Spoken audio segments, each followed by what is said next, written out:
And joining us now with more on the spike in anti-Semitism around the world is Executive Director of StandWithUs England, Isaac Zarfati. Thank you for joining us. Thank you for having me.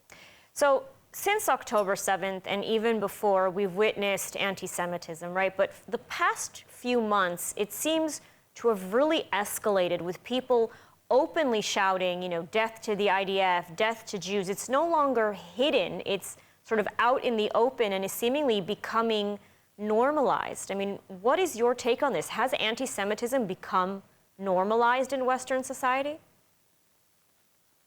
Anti-Semitism always exists, but obviously the war in Gaza pushing people towards hating Israel even more than in the past. And I think that the name of the game is pushing boundaries.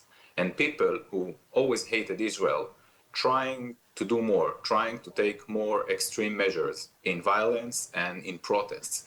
And the big question is, what are the Western countries are doing in order to countering those attacks? And the sad answer is not enough, because when you see governments containing those protests, calling for the annihilation of Israel, and I'm putting aside the political discourse right now, but calling to the annihilation of any sovereign state is something that should be outside of the of any normal conversation in normal society. Now they are letting those chants and those protests to continue under the freedom of expression. So I think that by doing so, they're signaling people that they can push the boundaries even more towards violence, and that's what we see around the world recently. And we see also very often that it's not only about Jews, it's not only anti-Semitism, that's just the first step. It's also very often anti-West. Are people waking up to this fact in the Western world, and what can even be done at this point to counter it? I mean, you said that governments are not doing enough. What can be done to counter it? So when you speak with university leaders and when you speak with professors and with decision makers, you realize that the hate towards Israel, as you said very correctly, is linked into anti-West values. And the sad situation is that in university, this hatred toward the West, leading by the hatred to Israel, became an academic topic. Professors are teaching about it. It became a popular and very attractive topic the students are choosing to study.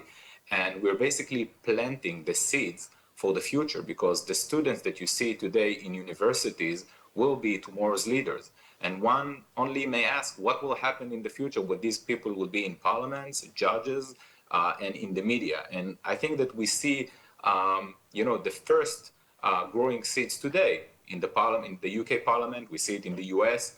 So I think that governments in the West has to understand, as you said, that Israel is only the first station in a much longer journey toward hatred and toward putting the West on the target. Yeah. And so often lately, we hear people throw around the phrase, it's too late for the UK, it's too late for Europe. It's actually a very serious and grave statement to make when you think about it. I mean, do you agree that there is no future for Jews in the UK anymore? Time will tell. I can tell you that from what we recognized, we see more and more Jews that maybe in a year ago or 2 years ago used to say it among closed rooms, and today they're speaking about it publicly, that are not planning to stay in the UK, for instance. People are actually scared.